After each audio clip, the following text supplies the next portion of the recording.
छत्तीसगढ़ सरकार ने निकाय चुनाव के लिए ओबीसी आरक्षण का कोटा बढ़ा दिया है। पहले आरक्षण की सीमा 25% निर्धारित थी, जिसे अब बढ़ाकर अधिकतम 50% कर दिया गया है। यह कदम राज्य पिछड़ा वर्ग कल्याण आयोग की सिफारिश पर आधारित है।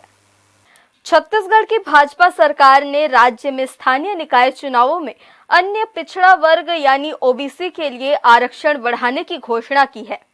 यह निर्णय मुख्यमंत्री विष्णुदेव साय की अध्यक्षता में हुई मंत्रिमंडल की बैठक में लिया गया और यह राज्य पिछड़ा वर्ग कल्याण आयोग की सिफारिशों पर आधारित है, जो ओबीसी समुदाय की जनसंख्या के अनुपात में आरक्षण सुनिश्चित करता है।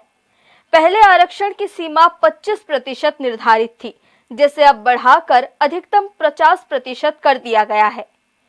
यह नया प्रावधान जिला पंचायत अध्यक्ष, नगर निगम महापौर और नगर पालिका अध्यक्षों सहित राज्य स्तरीय आरक्षित पदों पर भी लागू होगा। इधर आरक्षण का कोटा बढ़ाए जाने से निकायों में चहल पहल बढ़ गई है। खास तौर पर ओबीसी फैक्टर इससे खुश है। सरकार का यह फैसला उचित है। छत्तीसगढ़ में अब सीधे आम जनता से महापौर का चुनाव होना तय हो गया है। कुछ प्रक्रियाएं अगर बाकी होंगी तो वही पूरी कर ली जाएंगी, ऐसा लगता है मुझे।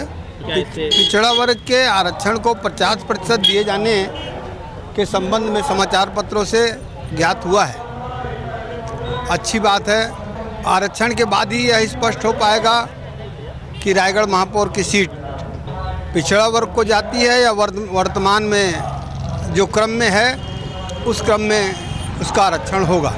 हाँ, अगर आरक्षण पिछड़ा वर्ग का होता है तो जो है पिछड़ा वर्ग के प्रत्याशी जो है इस चुनाव में उतरेंगे और अच्छी छवि के लोग जो है रायगढ़ को चुनाव में जीतकर महापौर के पद पर विराजमान होंगे। भारतीय जनता पार्टी शुरू से ही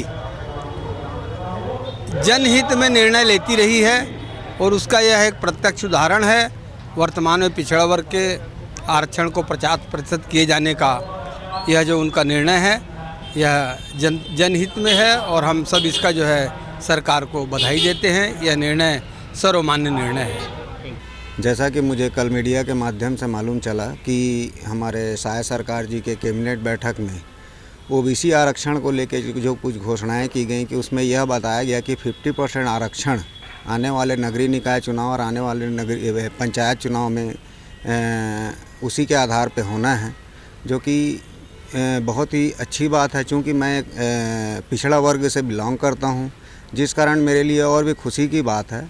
यदि आने वाले समय में हमारे रायगढ़ नगर निगम का महापौर का रोस्टर आरक्षण यदि महापौर ओबीसी के लिए यदि आरक्षित होता है तो मैं भी आने वाले समय में मेरी भी संभावना है कि मैं उसमें दावेदारी कर सकूं, जो कि हमारे ओबीसी वर्ग के लिए ये बहुत ही फ़ायदेमंद घोषणा है।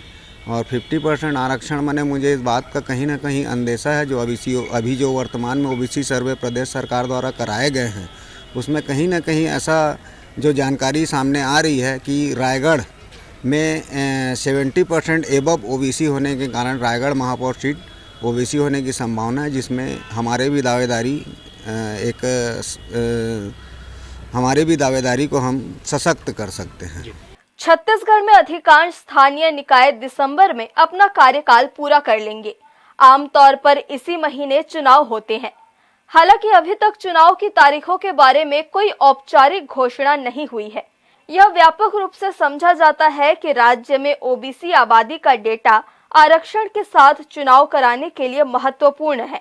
सरकार के बयान में स्पष्ट है कि जिन निकायों में अनुसूचित जाति एससी और अनुसूचित जनजाति एसटी के लिए कुछ आरक्षण 50% या उससे अधिक है, वह ओबीसी आरक्षण लागू नहीं होगा। हालांकि जहां कुल एससी और एसटी आरक्षण 50% से कम है, वहां ओबीसी 50% तक आरक्षण मिलेगा।